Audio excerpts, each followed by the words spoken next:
So we're going to move on again, because the Commons, often people get very cross with the Commons, but I think it was fascinating in the House of Commons today because the Conservative MP Pauline Latham is bringing forward a bill which would effectively raise the minimum age of marriage to 18. She's concerned at the number of 16-year-old girls who've been forced into marriage by their parents, marriages against their will, which she says, and then even lead to honour killings when the girls try to resist the forced marriages. A forced marriage is one in which, as it says, in which one or both spouses do not or cannot consent to the marriage, and violence and threats or any other form of coercion is often involved. It is a criminal offence. The Forced Marriage Unit is a joint Foreign and Commonwealth Office and Home Office division. It takes the lead on the government's forced marriage policy, and it gave advice on support in 1,400 cases in 2019. 1,400, which has been the average, we think, every year for the last 10 years. Now, the Conservative MP, Pauline Latham, she's the Conservative MP for Mid Derbyshire. She spoke to LBC's Sheila Fogarty earlier today. She brought the bill forward in the Commons. It's got through the next stage. This is what she had to say. I think it's so shocking that in this day and age, 21st century, this sort of thing is still happening to young girls, mainly young girls, occasionally boys, but mainly young girls, and their children. And it should never, never happen. And we're supposed to be leaders in the world on this sort of thing, and yet countries turn around and say, will you allow child marriage, which is why it's time it stopped here. Conservative MP for Mid Derbyshire, Pauline Latham. I'm joined now by Payzee Mahmod, who's a campaigner and child marriage survivor who works with IKWRO, women's rights organisation. Payzee, your own sister, I'm sorry to say, was killed in what is called an honour killing, your sister Banaz. Can you explain what a so-called honour killing is and what happened to your sister and to you? Yes, so an honour killing is whereby a girl or a boy is murdered in the name of honour, so meaning that she or he has been perceived to have brought dishonour on the family by their actions. So whether that's refusing a forced marriage or seeming to be dressing out of what is acceptable or behaving in a way that the family believe is breaking the code of honour. And so my own story with child marriage is that when I was 16 years old, I was just starting my college, actually, and in a very special place in my life because it was very exciting. I had just left school and starting a new chapter, and I found myself being coerced into a child marriage to a man who was twice my age, a complete stranger I had never, ever met before. And I had just seen my sister, Banaz, go through the exact same thing just a couple of months before me.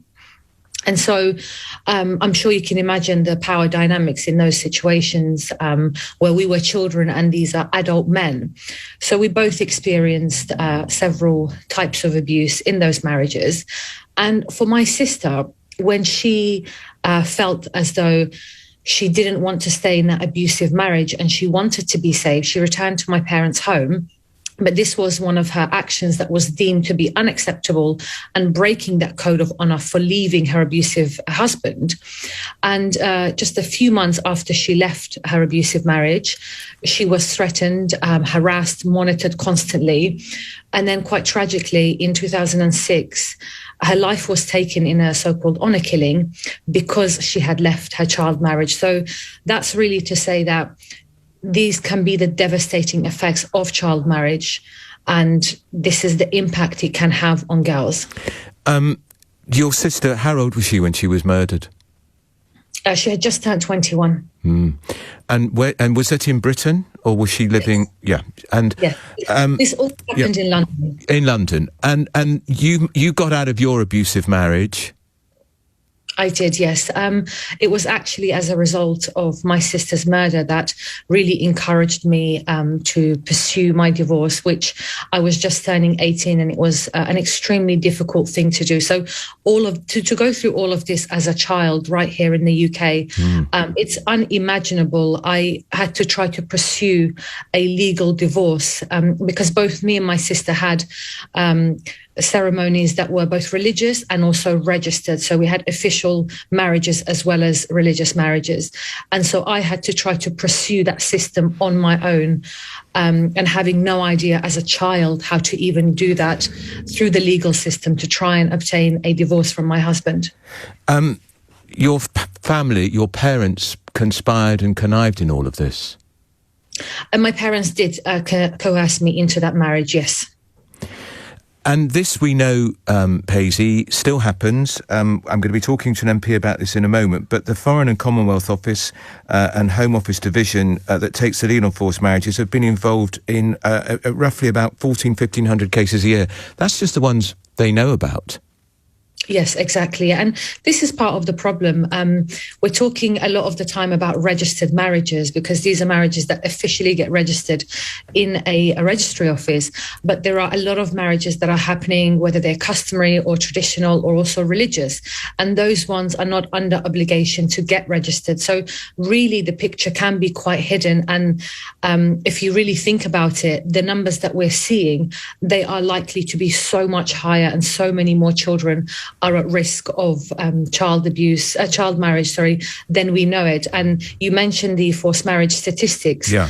26% of their cases in 2020 are actually involving victims under the age of 18. So meaning that almost 30% of all the cases they deal with, we're talking about children here, children who should be in education, should be safe, and, should be able to fulfill their futures without all of these harms that are associated with child marriage. How important for you is it that this bill, this legislation goes through the Commons? It's got through the stage today. This has been banging on for it, but she first raised this, Pauline Latham, a year ago. It's taking a long time, isn't it? Absolutely, yes. For me, it's a matter of literally a change of life, because I've seen the devastating impacts. Not only have I lived through what child marriage can do to a young girl, but I've seen how devastating it can be on someone's life. I'm 34 now, and I am still healing from all of the trauma that I experienced in my child marriage. And as I said to you earlier, losing my sister because she has walked out on an abusive child marriage that she should have never been in. It's something to see the law changing and to see such a big shift in what has been, for so long a norm in our society. It's incredibly moving for me, and it touches me really personally, because I know that this is going to change the lives of so many children. So I'm really honoured and thrilled to work with Pauline and all of the organisations who are leading on this work. It's so very close to my heart. All right, if you stay there, I'm going to bring in Sarah Champion now. She's the Labour MP for Rotherham, and she's chairman of the International Development Select Committee. Sarah Champion, you've heard this incredibly powerful a contribution from Payzee Mahmod. Why is it taking so long? This was first raised a year ago in the Commons it's been raised for many years, and I know you've been championing this cause for years yourself.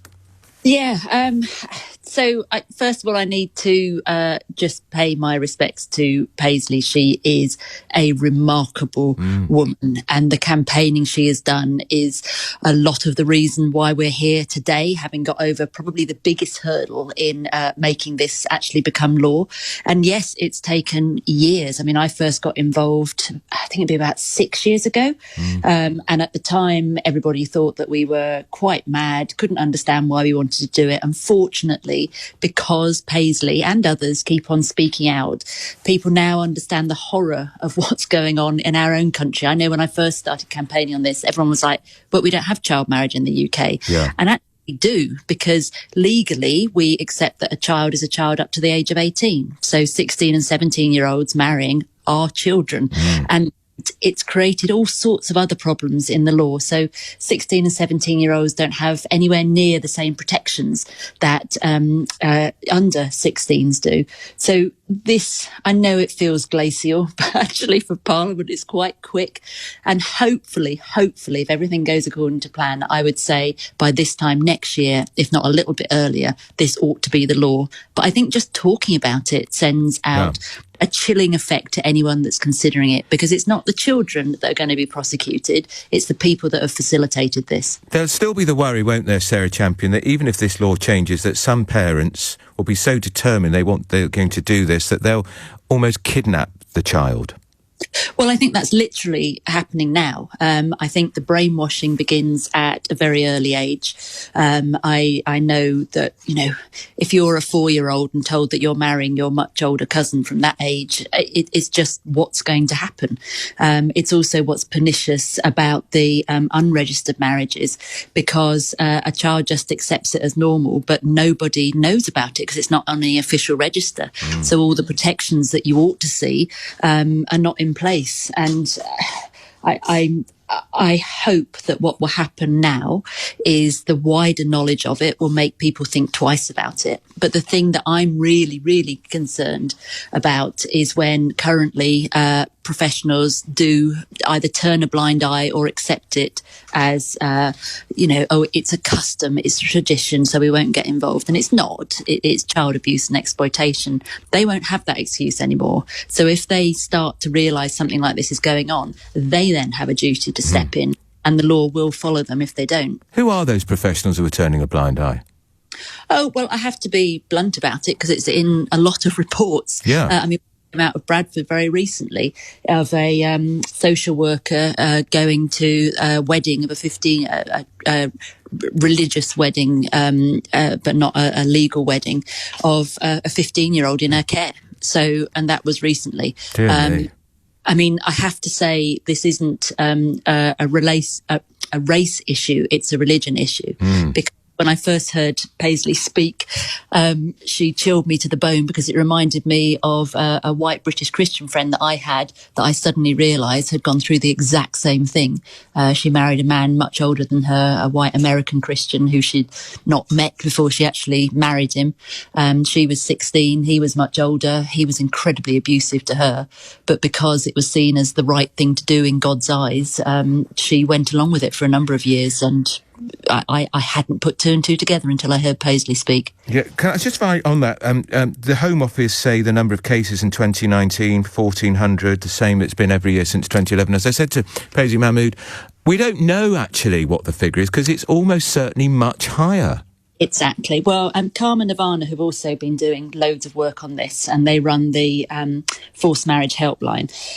In the last year, they supported 76 cases of child marriage, and only 5 of those were registered. So if you look at that as an indicator for the scale that it could be, it means that 1,400 figure suddenly gets into tens of thousands, and I have no reason to doubt that. So that's why, today when I get off this call, I'm going to have a glass of wine to celebrate, and to celebrate Pauline, and to celebrate Payzee and the other organisations that have done so much to get us to this point. I think because it's a real protection win. Yeah, I think you should have 2 glasses, Sarah, because it's such an important issue. That's Sarah Champion. I'm just going to go back for the last word to Payzee Mahmod. Look, so the big problem will still be, even if you get the law on your side, how do you change that attitude that your parents had, for instance, that's clearly still prevalent? Because you heard the Rotherham MP there saying she thinks it could be tens of thousands. Yes. Well, so to me, the way I see it is that the law acts as a very strong deterrent. And you've got to remember that people do respect the law. When I was going through my child marriage and my sister was going through it, my parents turned up in a registry office, and I was in a wedding dress, and the registrar never, ever questioned that. I was just a child. And you could clearly see there was a huge age difference between me and this older man. So I think having a very clear law is almost a skeleton to everything we need to then go forward, because it will act as a deterrent, as it does in forced marriage and FGM law or any other law. So I think that's the starting point. And then it's about shifting education and societal standards, because we understand and we acknowledge that young people need to be able to make their own informed decisions and choices and, be safe from the harms of child marriage. And I think having a holistic approach, which is what we, as the organizations who are working on this, want and, will hopefully put into place. So that includes speaking to young people when we're talking about relationships and sex in school. These are the conversations we need to be having so that young people know their rights and that no child should be getting married at the age of 16. I think it's a whole package of solutions, but the law has to be a point where we start, because it will act as a deterrent. And it also takes the responsibility off the children, because I certainly couldn't say to my parents, I don't want to get married. There was a, power dynamic and I didn't understand I was being coerced, but the law was on their side. So I think having this clear law, gives the child they're in a position where they don't have to have that onus on their shoulders and have to speak out against their parents. The law is going to be simple and it's straightforward. No person under the age of 18 will be married. And I think that sends out a very, very strong message, especially for the UK and the rest of the world. I do believe that this is going to spark a massive change in many other countries, because for us to lead on this, I think it will be excellent, because the UK do believe that child marriage should end around the world, and they are committed to making that happen. So I think we need to start here, and the rest of the world will look to us and see this as a leading change. And, it's absolutely historic. It's incredible for us to make that change and make sure that we understand what children, have the right to right now and what they deserve. All right, that's great. That's Payzee Mahmod. She's a campaigner and child marriage survivor who works at IKWRO. We also heard from Sarah Champion, the MP for Rotherham. So over to you.